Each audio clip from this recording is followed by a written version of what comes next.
Hello, welcome everyone to Prophecy Roundtable. We're sorry for the delay. That would be my fault. A couple of technical difficulties, but we are excited tonight. We are going to talk about that alien something that was apparently found in Peru. We're going to discuss that, and we have author Tim Cohen here to discuss it with us. So, really excited. Hey, guys, it's really great to be with you tonight. Same here. Awesome. Yeah. All right. Well, so this is kind of a big deal, or maybe not. That's really the big question. I know some other people have, well, a lot of people have weighed in on this thing. I actually got to do a conference with Mr. Mauso some years ago. It was a MUFON conference.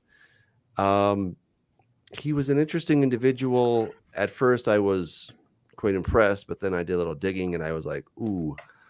So now that doesn't mean that this is necessarily fraudulent, but he does have a track record that it doesn't speak super high. So, well, let's look at the data that we have available, and let's just kind of take a look and see maybe if we can come up with some ideas what this might mean. What we think this is. Tim, I would love to hear what you think about this. I think it'd be awesome. Well, I know humanoids exist and they're real, but on this particular find, I'm reminded of the movie E.T. and creative artists in Peru. To Okay, be quite honest, creative artists in Peru. Okay, yeah, please go on. I think it's a fake. I think it's a fake. Okay. Yeah, I mean they put together whole fake bodies before, and then they used children's bodies and different things to try to present them as humanoids, and inevitably it's discredited. I think that this will probably be discredited, and the face really does look too much like ET to me. So it to me it just reeks of forgery. But we'll see. Mm-hmm. Well, so I did find something on Reddit, which I don't know if that's the greatest of resources, but there is someone who says that he translated this from Jose de Jesus Salce Benitez, a forensic science specialist. And he says that he did all of this. He did X-ray, commuted tomography, three-dimensional reconstructions, macroscopic and microscopic analyses, histology, carbon-14, forensic anthropology, comparative anatomy, and DNA analysis, which is the queen of evidence in forensic sciences for comparative studies. And he says, I can affirm that these bodies are not related to human beings. For this purpose, I will start with a description of the images that we will see next. Okay, and so then he, of course, gives a description suggesting that these are 1,000 years old per the carbon-14 dating. For the anatomy, there's a humanoid structure. There are 3 fingers on each hand. And it says the bone structure of the entire skeleton shows its perfect harmony and agreement between the joints. The head is larger relative to the body. It's larger than average, which would suggest a very large brain. Some other things about the neck, the thorax. We have a fork very similar to that of birds, which allows the shoulder joints to continue to have wide mobility capabilities. Then the abdomen, they found the evidence of the presence of 3 eggs, thanks to the tomography. They're able to show at a millimetric level that there are oviducts and the presence of millimetric eggs. So that's 100% confirmation, they claim, that are biological and organic, since the process of replication or reproduction through these eggs and their development in the oviduct would be impossible to falsify. All right, so those are just some of the different things. And then as far as the DNA analysis, they suggest that this thing is 70% different, but 30% matching with humans. So interesting. Now I did find it interesting thinking about Gilgamesh, that Gilgamesh, for those that don't know, Gilgamesh probably is Nimrod or Ninurta, based on the linguistic evidence that we have. According to the stories. He was 18 feet tall. In fact, there is an 18-foot statue of Gilgamesh in the Louvre in France. And he's holding a lion like a woman might hold a chihuahua. And do you hold chihuahuas like that? I don't know. Something like that. But anyway, and so Gilgamesh, according to the claim, was 30% human. So, I mean, at this point, we don't have good evidence, either way. I looked at it and I was kind of like, I don't know. Some of the naysayers are suggesting that it was a bunch of bones that were kind of scrapped together, and it's a clever, I guess, a clever forgery, but not that clever. So I don't know, Scott. What's your take? I was actually going to ask Tim when he said earlier about humanoids. Are you describing what we might refer to as Nephilim, or like hybrids between the sons of God and humans? Is that what you meant? Yeah, most of the humanoids today are completely manufactured. There's no component that's Nephilim. If you wanted to talk about a humanoid being possessed by a demon in the same way that a human being might be, then you might call them a secondary Nephil. And that's kind of how I view them. But in general, humanoids look more like grays in some of the reptoid portrayals and some of the mantid type portrayals that you might find even in science fiction. They look closer to that than what this individual has come up with, these two figures. And they've made some pretty impressive claims. And I think they were actually saying that 30% of the DNA was unknown, supposedly. But regardless, they've presented no actual photos of any of those internal scans or tests. I mean, no data, no lab reports, no photos, other than just the two behind the glass photos of these supposed, fossilized beings. To me, it's just a bunch of claims with no evidence to back it, and it looks a lot more like ET. That's just how it seems right now. In my view, it's sort of a drip that the media is even reporting it. In other words, it's been a drip, and now they're turning up the faucet with this alien disclosure. And Tim and I, we spoke very briefly compared to our normal phone conversations. I usually call him and we're talking an hour and a half later, but I had work to do today. But and he made a very good point that he is not, his research into this and what he's done in his research is not so much for the Christian. It's really for those that are not Christians who might be deceived about what's coming. And I think that's why Doug and I even do these shows.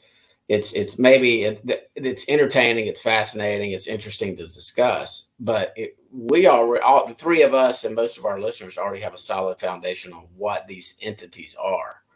And it's more to, I guess, discuss and educate audience and give some different viewpoints so we can talk to our friends, family members who might actually believe in little green men or aliens or panspermia theory and things of that nature. So our other guests couldn't make it tonight, and Doug wanted to do aliens again. So I was like, okay, well, I'll call Tim. Well, I do think that we are going to have a time when it becomes very much accepted within the public view.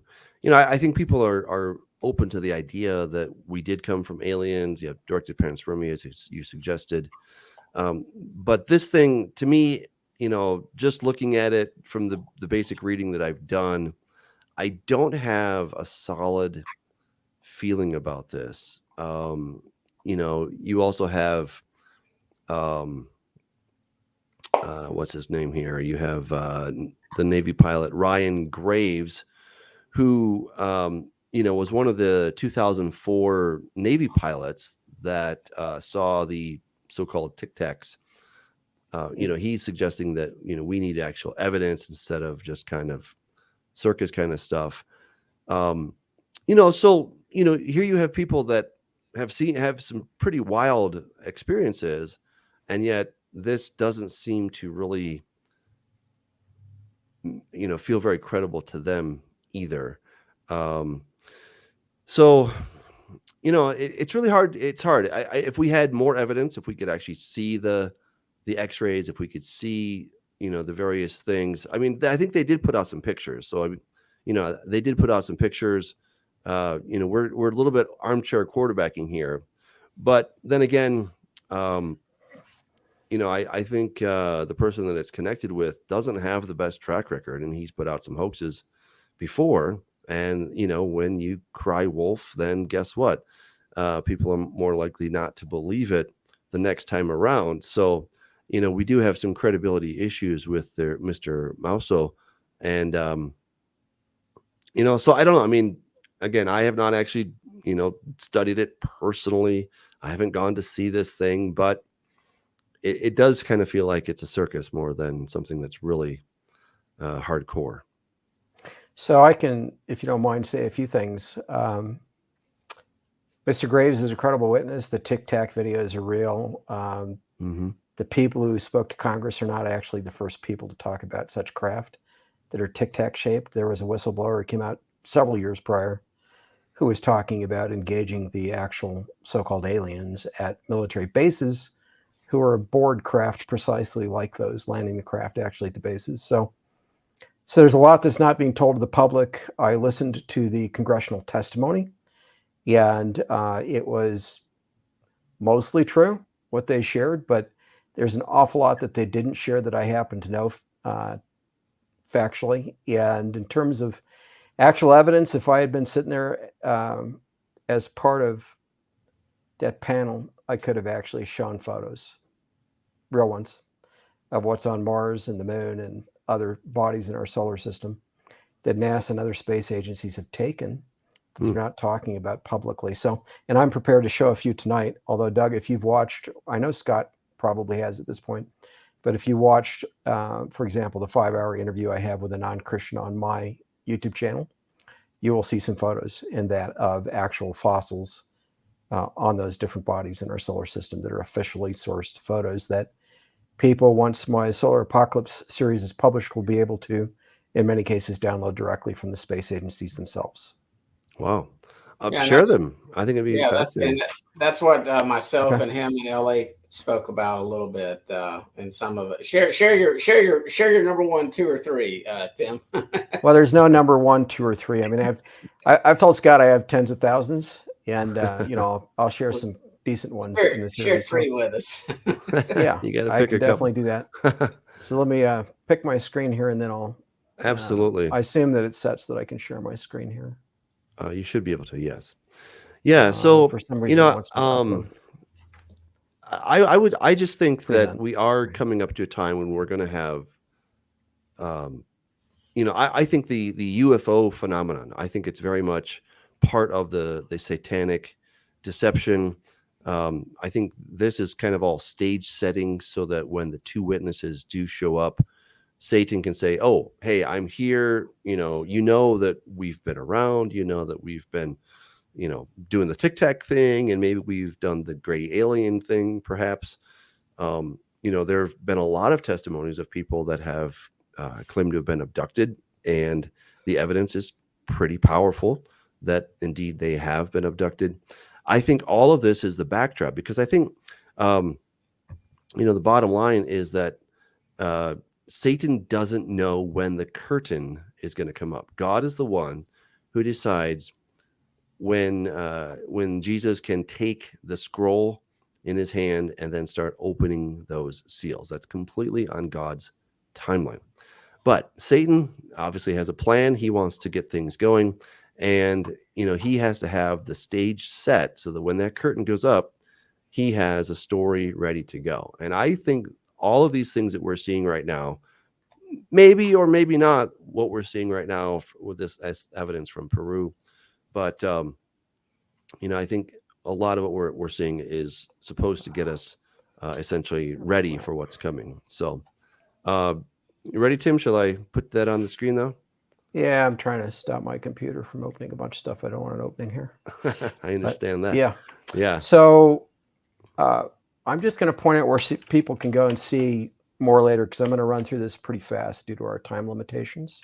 Okay, sounds good. And where you also can go see it. So I'm just going to run into a few highlights that they can see in greater detail and much more actually in this right here that I'm circling. It's called non-terrestrial life, and maybe I can zoom in on it a little bit to make it easier to see. I don't know here.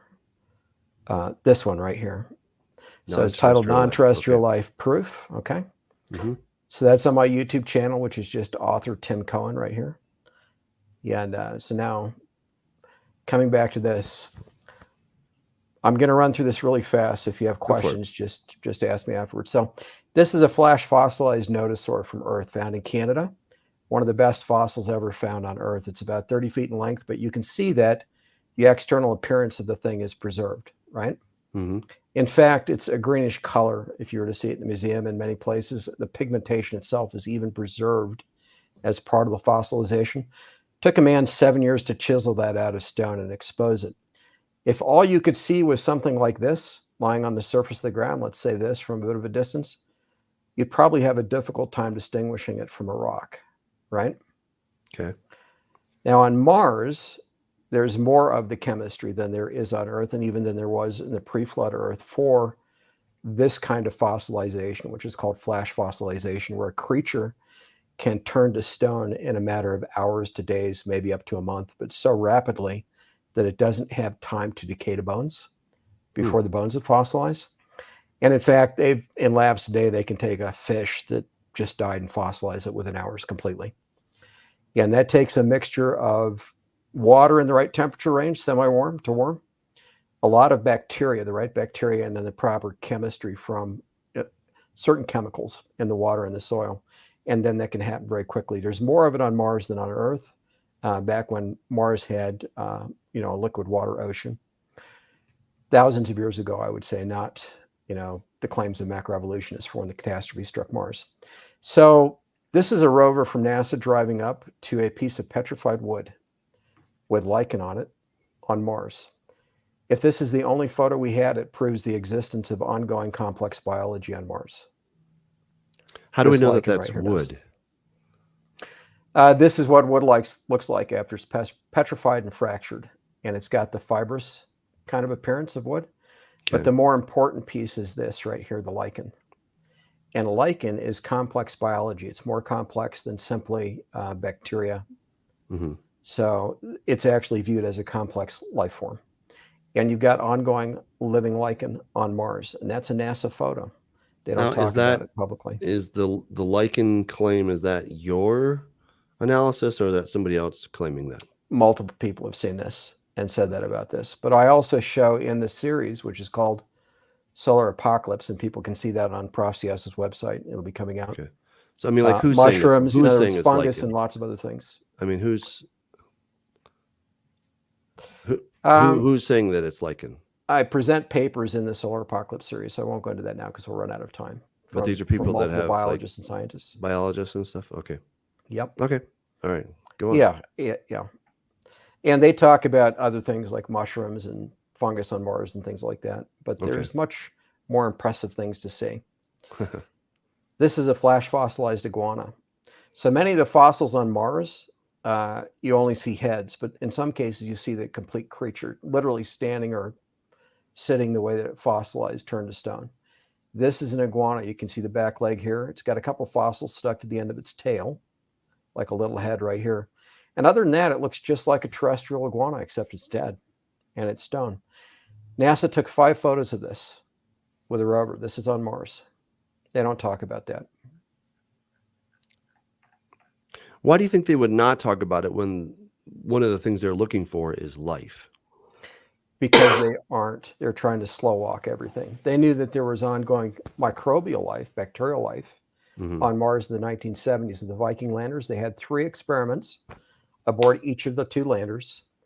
And they had agreed that, if any one of these came up positive, it was strong evidence of microbial life on Mars. Of those 3 experiments, 2 of the 3 on both of the landers came up as strong positive. 1 did not.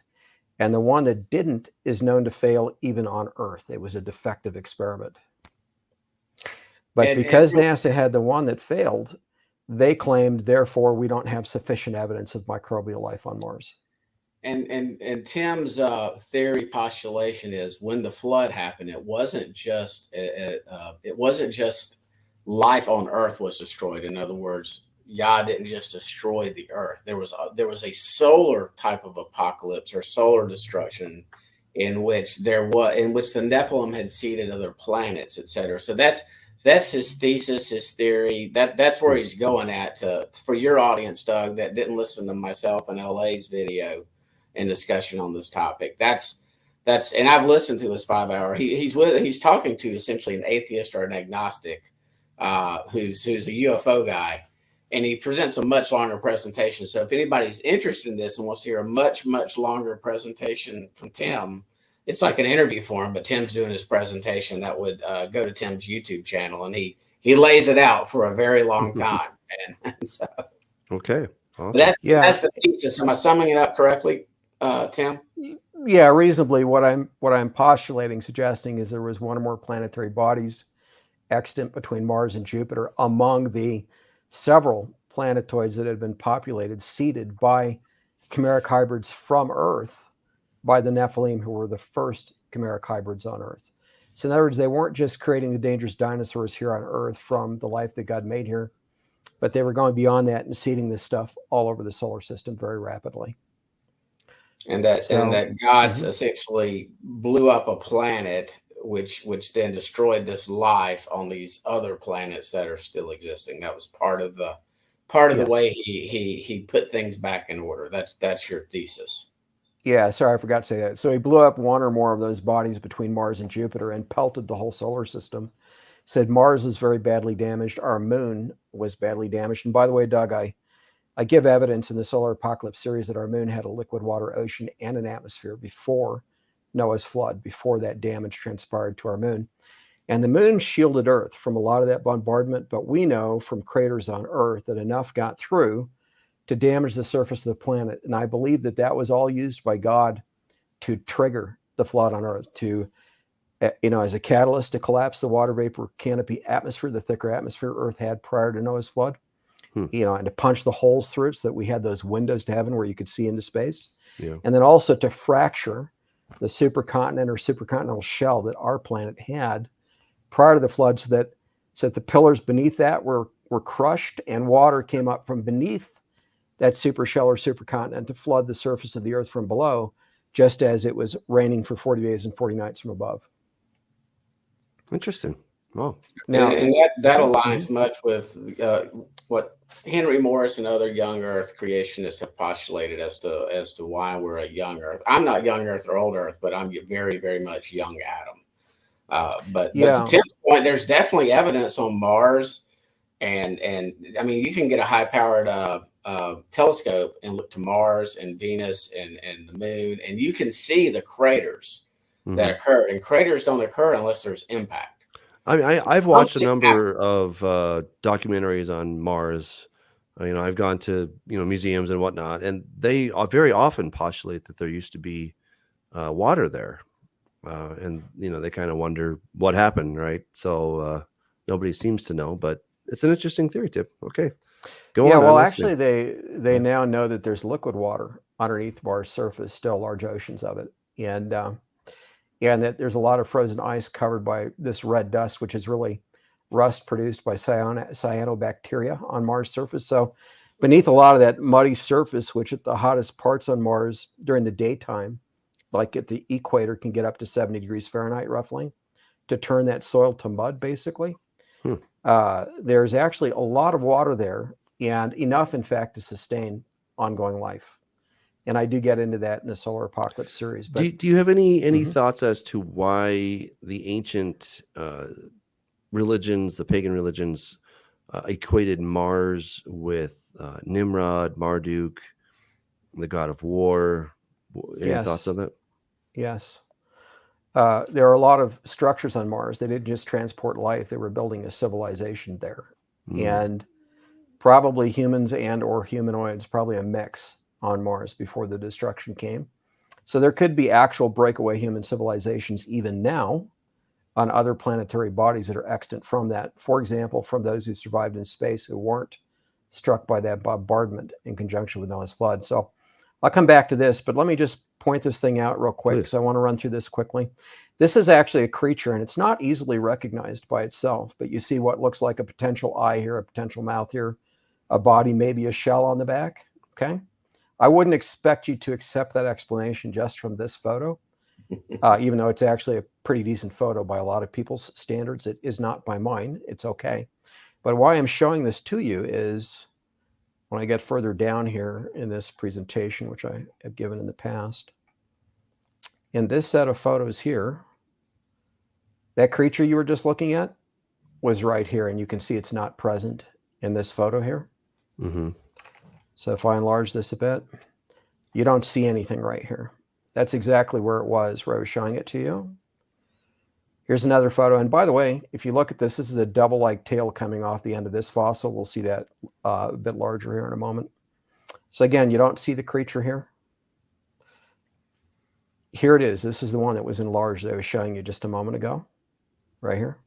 There it is. Now it's absent right here. But when we come down here, you see it here again. And I did these so that people could see some of the changes over here. But right here, you'll notice the creature is now here. So it was here, then it wasn't here, and now it's right here. So I'll just run through that again. It's here, and then there's nothing right there. Okay. And then it's here, and there's nothing right there. Okay. Again, and then when we go back up here, excuse me, here, it's not here, and it's also not here.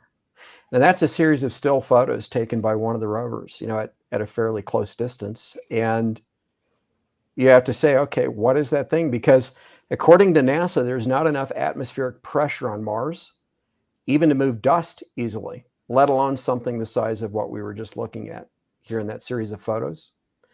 In other words, you can't reasonably argue based on NASA's claims that that's some object that got blown into and out of the photo. So to me, that suggests ongoing life on Mars, that series of photos.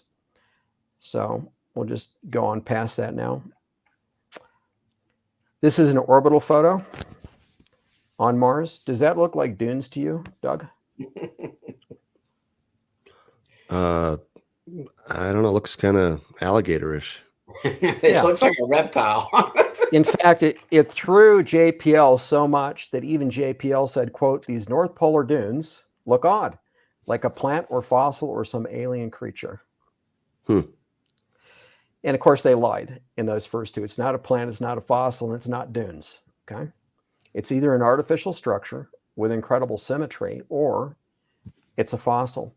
The problem with the fossil argument, and it may or may not be a problem, is that the actual length of this thing is about 34 miles. It's an orbital photo. In other words, that thing would have a head that would be a mile or more in size easily. And this is an infrared of the exact same area.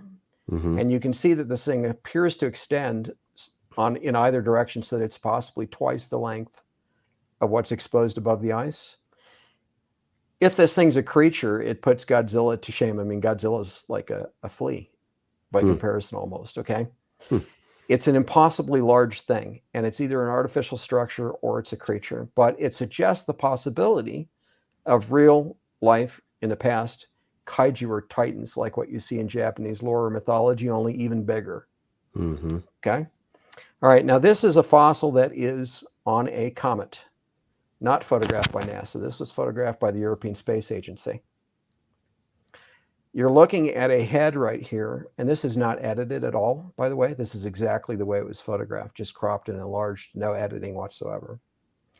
You're looking at a head that is sticking out of the side of a comet, and here you can see the jaw area, the mouth, the nose, the eye, and the ear is either here or here. I think it's back here, but in any case, this didn't fossilize. This was ejected into space and froze. When it reached the surface of the mass that it was ejected with, meaning the comet. So what I'm postulating is these densely populated bodies, when they were struck and exploded, whether exploded or struck and then blown off a surface of a body like Mars, that you had life that was blown off into space with that other matter in clumps in many cases, trying to struggle to get to the surface of that clump to breathe, and then suddenly being exposed to space and just freezing in place. And so this head here is about 30 feet in diameter. So again, a Titan, but a much smaller one than the one I just suggested on Mars. But the head alone is as large as many large dinosaurs, the fossils found on Earth. Hey, Tim, have you done Yeah. much research into humanoids or fossilized creatures on Earth? Like for instance, when we did our show with LA, his focus was terrestrial Earth. Obviously, what you've been presenting would be Mars, comets, things of that nature. Have you done any research into I guess what Tim has researched? In other words, these evidence of Nephilim or giants or fossilized creatures? Because I mean, I've seen the ancient, I say ancient, some of the photos and some of the things from the 1800s where there's 10-foot giants that you see these reports in these older newspapers, and then they go to the Smithsonian and then they get buried. Things of that nature. Have you done any research into that? Yes, and I cover all that actually in my Solar Apocalypse series. So I cover what's on Earth as well. So, I show examples, I show evidence for a Titan on Earth that's still buried, but it could be excavated because part of it's exposed on Earth's surface. That's over 500 feet in length, and it's a sea creature. And we know that because there are 3D radar scans of the thing. So you can see from the 3D radar scans what it actually looks like underground. And so there are some Titans, at least on Earth, that can be dug up. And in terms of the humanoids you're talking about, those were all over the place, and they've largely disappeared. Somebody's absconded with them at this point behind the scenes. There's a lot of eyewitness testimony to them. Like for instance, the Smithsonian or like X-Files. In other words, X-Files had the spooky spooks that were always hiding things from Mulder, and Mulder was somehow assigned to this weird task force, but he was never really he never could get behind the veil to see, because the super spooks had the real evidence being hidden. Yeah, and I'll just say, in terms of Mars, for example, in the series, I show some examples of humanoid remains. They're also on Mars. So what I showed was obviously other kinds of things here on Mars. Let me go back for a minute and show a couple more things briefly on Mars. But so let me just play the skeptic for a second here. So yeah, the head that you just showed us, supposed head, I'm kind of following what you're saying. I don't see it as clearly as you see it. I could just, how do I know you're not just, smoking something and seeing stuff? I mean, and it is, I agree that that kind of alligator looking thing on Mars looks kind of like an alligator, but we've got to be careful. There are things that we can find. We have like the devil's pylons. You have these rock structures on Earth that look very symmetrical. They're very impressive, but there is a natural explanation for those. So are we maybe jumping to conclusions? Are you jumping to conclusions without having no? So let's come back evidence? to that head for we'll come back to the head for a moment here.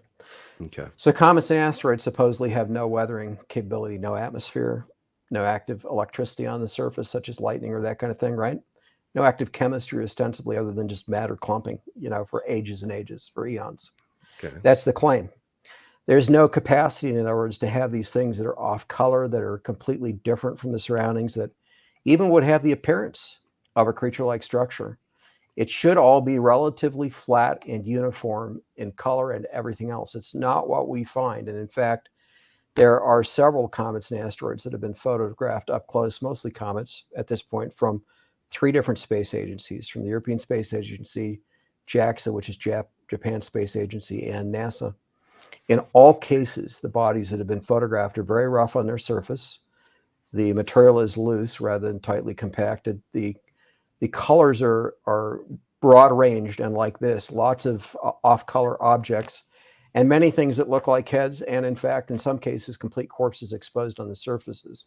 So I'm showing that in a volume on comets and asteroids in my Solar Apocalypse series. So without going into too much more on that, I do address those kinds of questions in quite a bit of detail in the series. Mm-hmm. But let me come back to Mars for a moment. So I've got different things, creatures with exposed legs and so forth.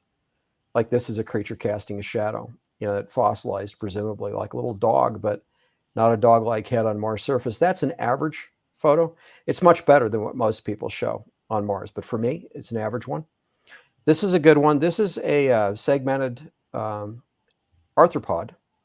And I don't know if you ever heard of Professor William Ramoser, but he was a professor emeritus for over 40 years of entomology at a university and wrote textbooks, college textbooks on entomology, well known. And he came out a few years ago and was trying to claim arthropodan life and reptilian life and even flying insectoid life on Mars based on photos that he found. Mm-hmm. And the photos that he shared, and he presented publicly to other entomologists on this at a conference more than once. The photos that he presented were very, very poor compared to what you're looking at on your screen right now. Mm-hmm. I showed him this one. He doesn't know where this one is. I do, on Mars. I showed him this one, and he immediately recognized it as a large arthropod. And what you see here are a V shape for like wing-like appendages here, a segmented body. This is the head, 3 sets of legs. You can see 3 that are fully exposed and segmented. They're highly angular and curved in some cases on one side of the body, a mantid-like head, the eyes, the mouth.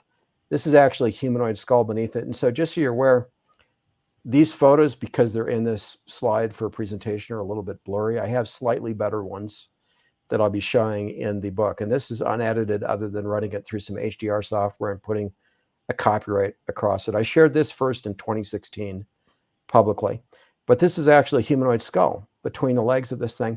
There's somebody who claims to have been on Mars, a so-called SSP or Secret Space Program whistleblower, Mm-hmm. who in 10 hours of testimony to me, which is recorded and someday I'll share it publicly, who didn't know anything about me or that I had any of these photos, didn't know anything except that he was asked to let me interview him, and he did.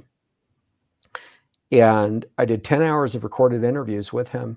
One of the things that he described to me was this creature, and he called it a truck-sized locust with a mantid-shaped head that was carnivorous, and if one was chasing you on Mars, you might as well sit down. It's going to come and kill you and eat you because it's too fast. That was his claim. Now, this one's dead. This is a fossil. Flash fossilized like that nodosaur, but almost completely exposed on one side on Mars.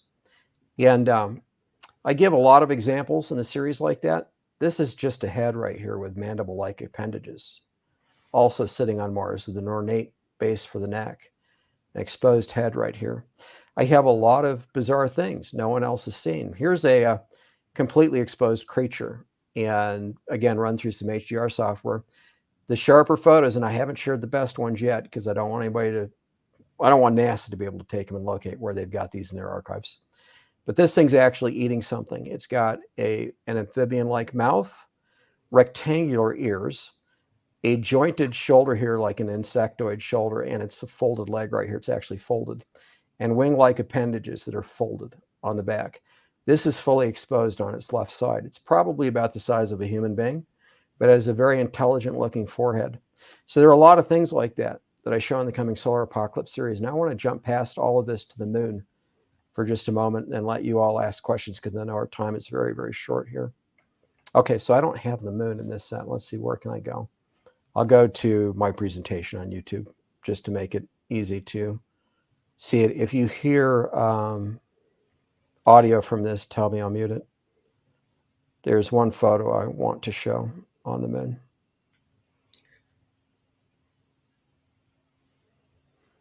Right here. Okay. So this was photographed by Apollo astronauts on the lunar surface in person.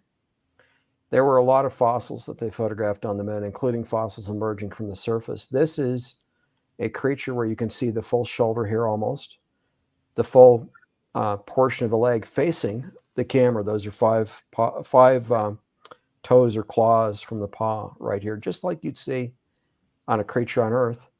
Then the eye area, the mouth.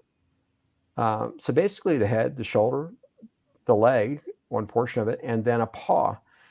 They photographed all kinds of things like this. So our moon, in other words, Doug, was habited prior to Noah's flood as well. So how did you come about these photos? I mean, what gave you the inspiration to go and look at the photos that NASA took from Mars and from the moon and then say, I bet there's something up there? I didn't think there was anything up there. And in fact, I was shocked. I was simply purely curious when I first looked at Mars images just to see what the rovers were photographing. And, as it is the needle in the haystack thing. People can look for this stuff forever and not find it. There are hundreds. When I was finding these, like even in 2016, there were hundreds of thousands of images just of Mars that were available already that NASA had posted. Many of them large, so you'd have to zoom in and to see things in the background, and large stuff like this. So if you didn't know where to look, you wouldn't find it. So I've done a few things in the Solar Apocalypse series. One is I've worked with a couple of software developers, and they've produced the ability in their software, and these are freeware packages, to see the XY coordinates, like you see right down here in this still, of the location of an object in a panorama. And in one of those packages, the ability to key in those XY coordinates and the zoom level that you want to directly go to that spot in the large image. So in the series, I'm providing the links to directly download many of these images and the XY coordinates for things like this, so people can go and directly verify that these are from the space agencies and they are not tampered. And Tim, I mean, obviously there's some pushback, and you're probably used to this, but one of the questions Mark said, did God say he created any creatures on the moon, or was it just the lesser light? Now, I'll lead you a little bit. This is what I try to do with clients when I'm trying to make sure, but you're not saying that initially there was anything that God created on the moon or Mars. You're saying this was part of the Genesis 6 incursion, the Nephilim, correct? Yes, that's correct. These were not creations. This was not part of the original plan, hence the destruction that happened on Earth. You're just saying that in addition to what happened on Earth, there was a wider solar system wide destruction, judgment. Yes, God was judging what the Nephilim were doing all over our solar system, where they were effectively trying to become their own quote unquote gods over their own worlds. And so, they were hybrids, right? Human angel hybrids.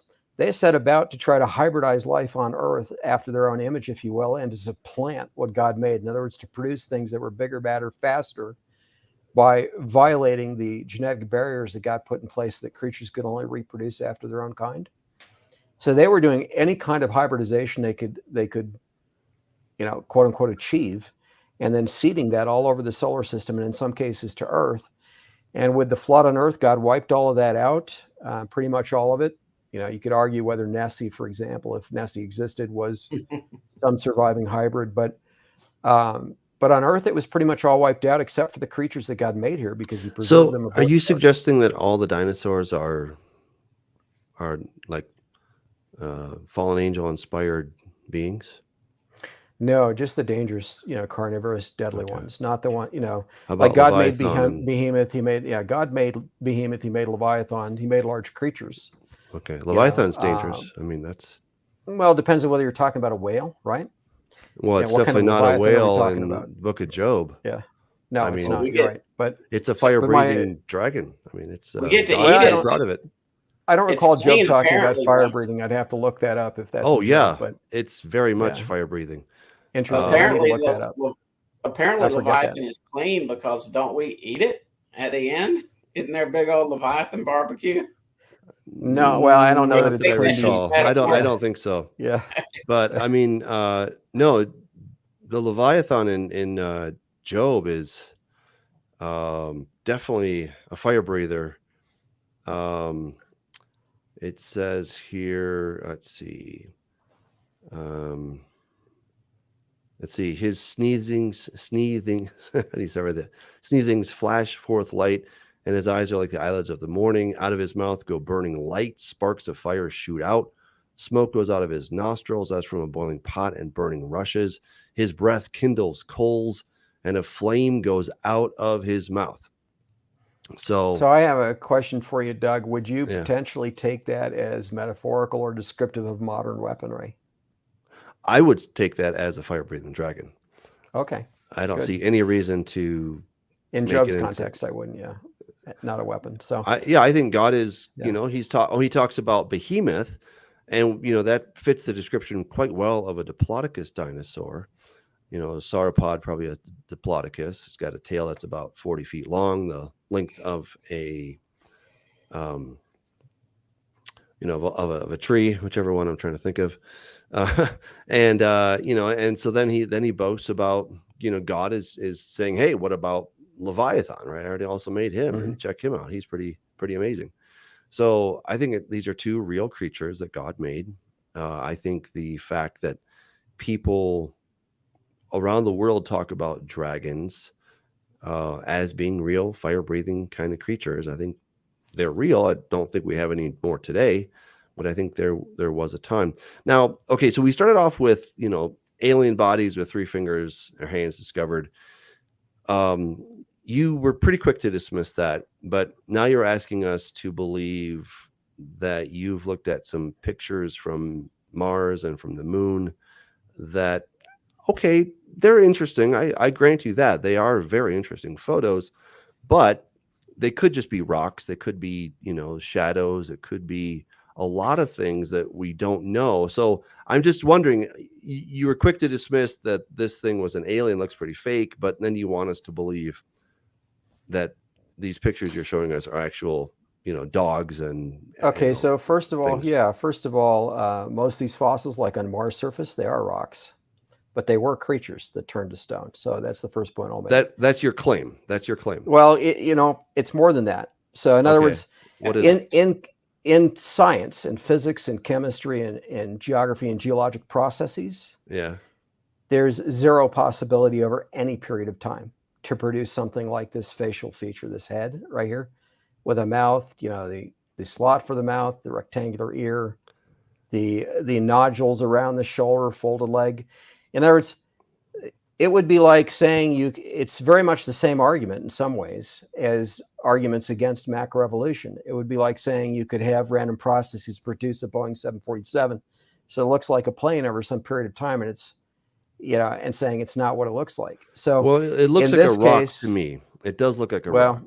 Maybe that one. Okay, so let's go to a different one. It's not a rock. Maybe the copyrights here are obscuring it for you, but we can look at something like this right here, where you've got the segmented legs and so forth. So, for example, Professor Moser looked at this and he immediately recognized it as an arthropod and not as just a rock. But I would say that you're looking at a creature turned to rock, to stone. This is a fossil. No, I understand fossilization can happen quickly. I'm well aware of that. I know it doesn't take millions of years, as we've been told. We saw this. It can happen quite quickly. But that's beside the point. How fast fossilization can happen doesn't prove that this is a dump truck size locust. Okay. Well, not the size, but it does prove it's a fossil. But what we do know is it is some rocks. We agree with that. It is a photo that you've looked at. And the shape is, it is interesting. And if I give a little bit of imagination, I'm like, okay, it kind of looks like a bug. But that doesn't prove that it was a bug the size of a dump truck that turned to stone. Well, there are only 2 possibilities, Doug. One is somebody created a sculpture that looks like a creature, or it's a fossil. Those are literally the only 2 possibilities. I disagree with that. And I disagree. Well, I understand, but but I'll say, let me that you have a rock let me give a little context to what I'm saying. Okay. If you were to go into the news today and look for finds on fossils that paleontologists are putting out as fossils anywhere in the world, the vast majority of the photos that they're showing, that they're saying, well, I found this fossil, that fossil, are utterly inferior to what you're looking at here on the screen. And all of those paleontologists looking at something like this would immediately recognize it as a fossil. The difference, though, and I'm not anyone to defend Lucy or anything like that. I got to go to Ethiopia some years ago, and I got to see Lucy, and there wasn't much of her. Let me just say that. There were a few fragmented bones, and there she was, Lucy, right? You had, I forget how many bones it was, but it was quite embarrassing, to say the least. And then they came up with this whole story about Lucy. But, they did have some bones. I'll give them that. You have a picture. Okay, you have a picture, and it's kind of grainy. So, again, you're asking me to say that there's only 2 possibilities. I disagree with that. I think you can have rock formations that just happen to look like things, and it doesn't prove that the correlation and causation thing, right? So just because we have a correlation that you have a rock formation that kind of looks like this and under the right lighting, and if you stand on your head, it kind of looks that way, then it doesn't prove that that's actually that. Except, Doug, that But these also, are unambiguous. wait a second. These are not just rock formations. They're Wait a unambiguous. second. But Yeah. part of your thesis is that it was the Nephilim or the sons of God that had Yep. this other program. So I feel like it's kind of circular reasoning that you're showing me, well, hey, this is how they got there, and I'll look at these things, and so therefore that proves that they did it. All right. So the basis for saying I don't that it see was anything in probably- Scripture that says that they went off planet to do No, their that's thing. true. That's true. Okay. But if you don't accept that explanation, you have a problem.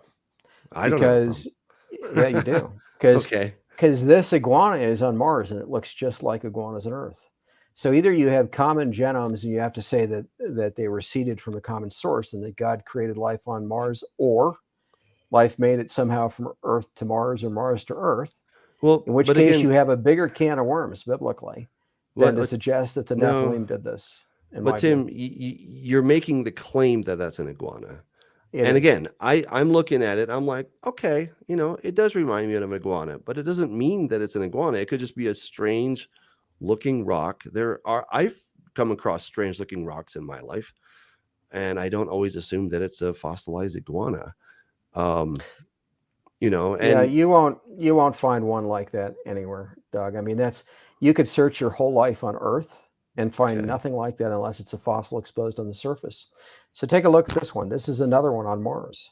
You've got it, by the way, in the sharper photo of this, and it's because it's in a presentation, it's a little less sharp. You're not seeing it fully blown up, but you can see 5 teeth between the beaks here. This is the lower beak, the upper beak. The upper beak is striated like you see on a lot of reptiles on Earth. This is a wingtip right here. So you're looking at the head, I think, as something similar to a pterosaur, only this is exposed from the side of a hill on Mars. so how did the sons of God get all these creatures there? Anti-gravity craft, same way they travel the stars today. It's in fact you can get craft. Okay. Yep, UFOs. You can travel to Mars in a matter of minutes in one of those craft. Have you seen one of these craft before? I've seen these craft. Yes, I have. Where? And they're on military bases. They're in clandestine facilities. So yeah, How did you get they to see one? exist. You went to a I military can't- base or a clandestine? No, I You'd can't have to kill me discuss if you that. tell me. Okay. I can't discuss that, but I can tell you they exist. Okay. And my Okay. testimony on that really doesn't matter at this point. There's a vast amount of public video and photo footage, on Sure. the internet that's real. I'm not. and I'm lots not of disputing. testimony. I'm not disputing that Yeah. there are UFOs. I myself believe in the sightings. I talk about them in Corrupting the Image Volume 3. So we're not far apart on that. But you're now saying that the sons of God did they take creatures, or did they create their own creatures on Mars? What is it that you're actually suggesting here? I don't know where they did it. They could have done it aboard the craft in laboratories. They could have done it on Earth before the flood in laboratories. They could have done it in space, or on Mars itself in laboratories. What I'm suggesting is they took life that God made here and they hybridized it. And they took the hybrids that they felt they could make survive, sufficiently survivable, and seeded them all over the solar system. And there's a vast variety on Mars, a vast variety. So it rivaling wasn't even just Earth. Mars, but they did it elsewhere. Yes. So every comet and asteroid that's been photographed up close so far is got these heads and other fossils just literally all over their surfaces. And so that tells me that these objects are not building blocks for planetary bodies, but are debris from formerly populated bodies. And then likewise, Mars, there are fossils everywhere you look almost, if you know what you're looking at. And good ones like this that are pretty obvious. They're rare, but they are there. There are enough of them. So even me, I've looked at, I've got tens of thousands of examples. If I had a lifetime that I could invest in just this search, I'm sure I could, have hundreds of thousands by the end of my lifetime. If an army of people wanted to look at all of these photos that are already available from these space agencies, I would imagine there would be many more examples like this and things rivaling or even superior to this that others would find. Wow. Well, okay. It's fascinating. Where can people find this again, Tim? On, my YouTube channel, which is just author Tim Cohen. Let me go back to it. So it's just youtube.com/author Tim Cohen. Okay. And then for the Solar Apocalypse series at prophecyhouse.com. It's not published yet, so look for that sometime next year. Okay. So this is the outline of the volumes. It'll be reorganized a little bit by the time it's published. It's a massive undertaking and will have taken several years to complete by the time it's published next year. But what I will say too, and I briefly touched on this in a couple other interviews, but there are artificial structures that are very obvious and artificial objects that are very obvious on Mars. And I show a number of those in the series as well. Intelligent design. Awesome. We've got a few questions. One of them is, Tim, is there really a huge face on the moon? And is it a Nephilim I think head? that was a joke. That's a joke. Pretty sure. All right. Yeah, not on the moon, and Okay. what's at Cydonia, it's arguable whether it's a face or just a decayed mountain. Okay. Well, I think this is a real question. What about there was war in heaven, the fallen ones existed before they were cast down to earth? This war in heaven could have had repercussions on other planets. My take on that is that's Revelation 12. I don't think there's a war. There has not been a war in heaven yet. Not, at least not the Revelation 12 war. If there's any other war, I don't recall it ever being written down in Scripture.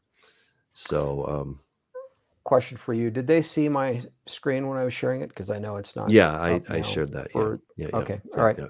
Yeah. So there are people who want to know when the angels themselves transgressed and fell initially, right? Because we know that happened before Satan deceived Eve in the Garden of Eden. Well, we don't know that, honestly. You don't think so? No, I don't think so. Okay. Well, Satan himself, Lucifer, had fallen, right? Before he deceived Eve. Not in my opinion.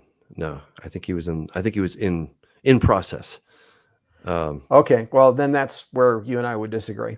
But that being said, my postulation for when the angels themselves fell would be on the fourth day of the creation week. That they fell. Okay. When they transgressed and fell and rebelled against God. Yeah. That's my supposition. Okay. I mean, we're off by a few days. Yeah. You know, my opinion, and I document, well, I argue this case in Corrupting the Image Form too, is that Satan had the really naughty intentions in his heart when he went to Adam and Eve in Genesis chapter 3, and he knew what he was going to do. He was the guy with the gun that hadn't pulled the trigger yet. Okay. He fully intended to commit murder, but he hadn't done the dirty deed yet. And so only in Genesis 3 is when he actually does that. He comes into the garden as God's prime minister. They recognize him. I think he looked kind of dragon-ish.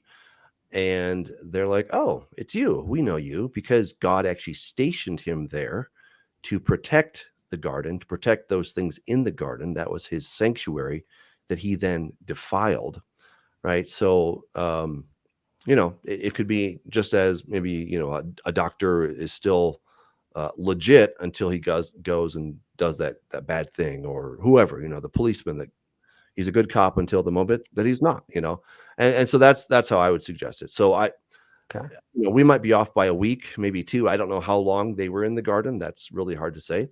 But I think that he went in there still as a quote unquote good guy, but with evil intentions in his heart. And then once he did that, that is when we see God cast him to the ground, as per Ezekiel 28 and Isaiah 14. And I'm in the minority. So, I believe it was before day 1. You know, Oh man, you're way off on that one. yeah, Scott. yeah. Well, We no. can talk about that. In this little panel of 3 right here, I'm definitely in the minority. You know, they in the beginning was, I don't know how many years before day 1. So I believe, because again, I'll look at Job. I will go to Job 38, and where the sons of God shouted for joy. Yeah. We know the sons of God were created when the foundations of the earth were laid, and that says in the beginning. So that would be before day 1, just briefly. Not at all. Yeah, in the beginning, God created the heavens and the earth. Right. Day And the earth was without form and void. Exactly. Right? So he was still making it.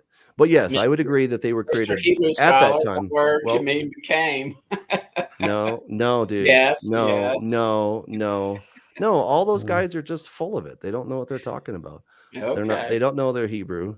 It's the word haita, which means was. If they wanted to use a nephal, then they could have used one. God could have used a nephal. He didn't use a nephal. Why didn't he? Because he wasn't trying to say that. My scholar friend is going to go all Hebrew scholar on me. Because it annoys me. These guys don't know Hebrew, but they're like making big claims about it. Yeah, I don't do Hebrew debates with you. So. Yeah, but you still hold to these other views. That's fine. So it's all good, man. It's all good. Yeah. We're just speculating here. Well, theorizing. We're theorizing. That's it. Yes, we're theorizing. Okay, and even Sam would say he's theorizing. I mean, we don't. I know. Well, I'm not. I would not say that about what I'm claiming is on Mars, the Moon, and comets and asteroids. But that being said, I would theorize that the deception itself, in terms of the humanoids and the anti-gravity craft today, is intended to spur mankind, humanity, to turn their weapons of war against Christ and his angels when he comes back, as if that were an alien invasion. And that the humanoids and their anti-gravity craft, et cetera, and some of these secret programs behind the scenes with various governments, including our own, the federal government, and military-industrial complex, that they are providing technology in exchange for abducting humans and producing new versions of humanoids, making false claims like, well, we've so tampered with ourselves over the eons, we can no longer reproduce successfully, so we need to incorporate humanity to produce a new version of ourselves to succeed ourselves, maybe to succeed all of us. And we'll give you technology, meanwhile, if you'll allow us to just use life from Earth for that purpose, and we'll try to kill as little as possible.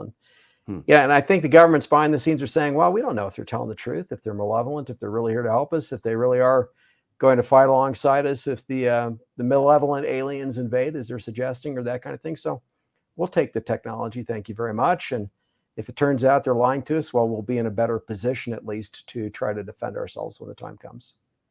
Something along those lines. Jay is asking if you believe in the alien abduction hybrid program.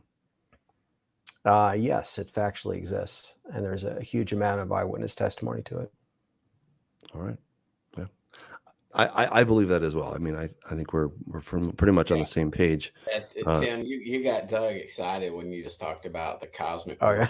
At the very end. I mean, he just put out, by the way, I'll plug his book, a book called Regenesis Code, in which there is the deception is that these are aliens. In other words, that even the 2 witnesses, which Doug and I differ a little bit, I believe there literally could be 2 witnesses, but it's more of a corporate body. But there will be supernatural types of powers that will be explained away by the alien phenomenon, by the X-Men phenomenon. In other words, these people, these Christians, these believers that are now warding these things off are doing it because they've been empowered by aliens. And then you've got the other set of bad aliens that, no, we're here to help you. We want to make you, or we created you. We're your real gods. And so that's sort of the deception, and Doug and I both align on that. We don't align on a few things. He's wrong on quite a bit, but on that, I think he's correct. Fair enough. Yeah, their technology is superior, but from what I've heard, and what I believe I've seen, in most cases, the humanoids are biologically inferior to human beings. They're weaker, they're frailer. They are engineered to handle space better, like the Greys are, but they're inferior in a lot of ways, other than bigger cranial capacity, for their body size in some cases, things like that. they're built to purpose in a sense, but they are inferior to human beings in my view. And so they're not like the X-Men type thing, when you see it in science fiction and they think they're going to make bigger, badder humanoids, like Superman or that kind of thing. And yeah, there's a lot I could say about that, but I think Captain America. Right. Captain America would, I guess, be the one in which they did transform a little puny private into Captain America, and I mean that was 100% genetic engineering. A transhuman would be an example. So we've got a question from Brad. Tim, he's directing this to you. The scientists and doctors said they are making the DNA testing. This is about that alien, supposed alien, CT scans, X-rays, etc., available to all researchers so they could do their own research on the corpses. So do you think there's a chance that there might be something to this? We certainly went far off into Mars and all that stuff, but I don't know. I mean, do you think it's at all possible, or are you just kind of convinced that whole thing is a hoax? I'll say a couple of things. There have been other skulls found on Earth that are far more convincing with DNA testing and analysis that's been provided publicly that clearly are humanoid. I don't know why those aren't in the news and this is instead. That's the first thing I'll say. The second thing I'll say is if this does prove to be legitimate, then I would want to know, how did the guy who made ET get a hold of one before it became public just now, right? Because he made the face look a lot like one of these things, right? In the recent photos. I mean, they look very similar to ET. Even the proportions of the head look a lot like ET. I mean, that in my mind is probably not coincidence. And but couldn't somebody just quip that, well, that's because ET looks like some of the things that people have been seeing? I mean, I think that's a pretty easy, the vast majority of testimonies and sketches and things provided by people who claim to have been abducted or had experiences or encounters with humanoids, not one of them, to my knowledge, has ever portrayed anything like what's in these two photos, this recent discovery or find or fraud, whichever it is. So it's different enough to be like in a class of its own almost, if it were real. Okay. Yeah, I know. For me, it's a big question mark. I think something like this, it comes out with a bang, and then it starts to fizzle once it really gets challenged. That's my feeling of what's going to happen here.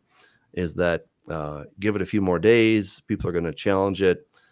Somebody will look at the whatever evidence that they're providing, and I think it's going to be probably debunked. In my humble opinion. Now, if I'm wrong, I'm wrong. I'm happy to be wrong about that. And if this turns out to be legitimate, then I'll definitely eat humble pie. I don't have any problem with that. But I get the feeling, and I tell you, I met the guy some years ago. We're not like buddies or anything, but I was all excited about what he was presenting at first for this MUFON conference that I was at. And then I started doing a lot more research on him, and it seems like he's kind of a serial hoaxer. And that's kind of the impression I'm getting right now. It's interesting that the whole world, I mean, it's, if it shows up on mainstream news, then, then it's caught the attention of ABC and Drudge and all these other places, Fox News and whatnot. So that's definitely interesting. It's different. That usually doesn't happen, but it doesn't entirely prove that it's real. So, Brad, I guess I'll kind of take your question. I think it's one thing to claim that DNA testing and all this other stuff has been done, is now available, but it's another when we actually start to see the evidence and individual third-party researchers and specialists start taking a look at it. I have a feeling it's going to all just crumble, but let's just assume for a second that it's real. I mean, just for the fun of it, if this were real, I think that this would open up a lot of intrigue about aliens, about our origins, about how are we related or not. If this thing is indeed 30% human as they're claiming, then, what does that say about the human race? I think for many decades, probably longer, generations, really, we've had this whole scenario that, we've evolved from the goo to the zoo to you. That's the basic idea. And where did all that DNA come from? Well, probably from outer space. It somehow just happened to make it here. You have, what's it, Crick, who is the co-discoverer of DNA. He came up with a book called, what was it called? I don't know. I forget the name of the book, but it's about directed panspermia. Maybe that was the name of it. I think it was directed panspermia, the name of the book. And the whole idea is that somehow the double helix hitched a ride on maybe a spaceship. Maybe it was brought here intentionally. Maybe it somehow just happened to get here. But in any event, it didn't just happen to come about on planet Earth, but it was somehow delivered here in one form or another. And that is how human life essentially began. And we see things like this in movies all the time.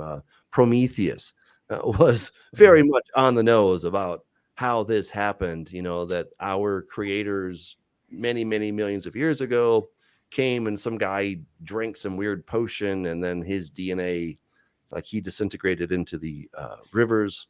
And from there, give it a couple million years and bada boom, bada bing, here we are. And you got life on planet Earth. Okay. So, and then humanity goes to meet their makers and turns out we don't like them too much. They're real jerks.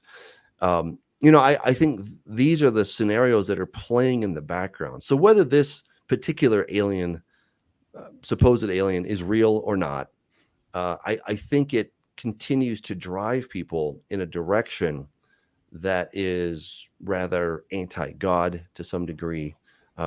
Not that it's impossible for God to make other life forms on other planets. It's just the Bible is completely silent about it, and everything that we've seen so far seems to be rather hostile, antithetical to the Bible. And the people that have various experiences, have encounters with UFOs and whatnot, it always becomes some kind of a spiritual experience. It's weird that these aliens, they're so incredibly advanced, but they can't just show up and say hello, and they have to go through some kind of a seance, or they have to, be channeled, and they can't just, pick up a microphone and start talking or something. So I don't know. There's a lot of weird stuff that's going on, but I think it's all part of the bigger deception to get humanity. And thank you, Scott, for the plug. So if you guys are interested, my fictional take on that is Regenesis Code, but a lot of that is based on Corrupting the Image volumes 1, 2, and 3. So I'll make a couple quick comments about all that. A lot of people don't know it, but Charles Darwin was related to the British monarchy. He's buried in Westminster Abbey. Yeah, and so when you talk about other people, watch my other interviews and so forth, you'll see that I'm putting out evidence that King Charles III is the Antichrist, the fourth horseman of the apocalypse, the one who will be over a global government during the Great Tribulation and possessed by the devil. But anyway, Charles Darwin is related to that family and honored to the extent that he's buried in Westminster Abbey. And when you talk about directed panspermia, you've got a lot of these people today who can't accept the biblical or refuse to accept the biblical account of God creating life here on Earth originally. And so they're looking, and they also realize that just in terms of chemistry and physics, the explanations of macroevolution for the supposed development of life on Earth are impossible scientifically. So they're trying to come up with another explanation to say it was seeded here from elsewhere. But the reality is it was seeded elsewhere from here. And then the final thing I'll say is, if God did create life on any other world and that life dies, that would be, in my view, contrary to Scripture. Scripture suggests that it was due to Adam's sin that death entered creation. Certainly, at least death occurred on Earth as a consequence of Adam's sin. And it's my take, my understanding of Scripture that there wasn't death in creation itself prior to Adam's sin. And if that's true, if it is, then there wouldn't be a basis for God to have created life on other worlds so far. And we could be, in the distant future, viewed as those ancient, quote unquote, humans or aliens or whatever on other worlds. Humanity could be viewed that way in the distant future. Yeah. Yeah. If people are interested, they can check out your book, The Antichrist and a Cup of Tea. Tim and I don't exactly agree on that, but I think he makes an excellent case for King Charles being the Antichrist. I don't hold to that conclusion, but you can check out his stuff and judge for yourself. So I think yes, and Doug, just years from now, you will agree with me. Wait for it. I'm sure I will. I'm sure. Well, if Chucky sits up on the holy topos, the location, and declares himself to be God, then I'm pretty sure at that point in time, Doug and I, especially if all of a sudden, the mark of the beast is implemented and our bank accounts are shut off, and we're going to get on board. Yeah, well, things will happen even before that. Charles is going to be going to Israel soon, so see what happens. Well, is he going to be there in the next 3 weeks? Because I'll be there. I don't think he would say the date hasn't been specified yet, but what's interesting? Maybe April 2024. I'm going there. If people want to go, sign up. thewaycongregation.com. But they created a crown for the Messiah there, a gold crown supposedly in Israel, a special Torah scroll. Who will they give it to? They're expecting that individual to visit from outside Israel. So what will they do when Charles visits? All I know is if I'm over there and Chucky shows up during Tabernacles and there's all of a sudden a secret ceremony, I might just, if we're in Jerusalem, I might travel outside of Jerusalem for the day. Just say, all right. Just say. And Tim, if King Charles has a heart attack and dies, you're going to come back on the show and you're going to explain to us what the next step is. Okay. But of course, I'm telling you in advance that won't happen, right? I'm saying that's we have you on record. And, you sure do. Yep. You got me where it hurts if you want to in the future if that happens, but it won't happen. Okay. All right. Well, anyway, people can check out your book, Antichrist and a Cup of Tea. It's not my cup of tea, but I think I think Tim probably makes one of the best cases for that. And so check that out, guys. Thank you, everyone. Sorry that we were late. That was my fault. Mea culpa. Hit the wrong button. And anyway, but we had a lot of fun. I want to thank, of course, Scott, and I want to thank Tim for coming on the show. Guys, if you have never been to Israel, come with us next year. The Way Congregation is going April 2024. You can go to thewaycongregation.com for more information about that. It's going to be an incredible trip. And get the Regenesis Code. You're gonna love it. If you don't want to buy it, just listen. It's right here on YouTube. Go to my channel or just put in Regenesis Code. It's about 10 hours, read by yours truly, and I think you're gonna love it. The goal is for us to make this into a serialized movie, sort of, Netflix style or something like that. Where we can really get this message in front of people, because people are not going to church nowadays. They're not reading their Bibles. So let's put the story in front of them. Now, this isn't the Bible. It is obviously fiction, but it has a lot of biblical elements in there. And I don't want to give it all away, but there's some really cool arcs and all this really fun stuff of where the gospel will be presented in time, and people will see that. And I'm convinced that is how, this is an incredible tool that we have to get the message of the kingdom in front of people. All right. In a kind of a fun way. Okay. So check it out, pray about it. If you would consider, getting behind this. We are going to be coming up with a crowd funding page and other things. And so you can get involved with that and help us make this a reality. So until next time, God bless you guys, and have a great week.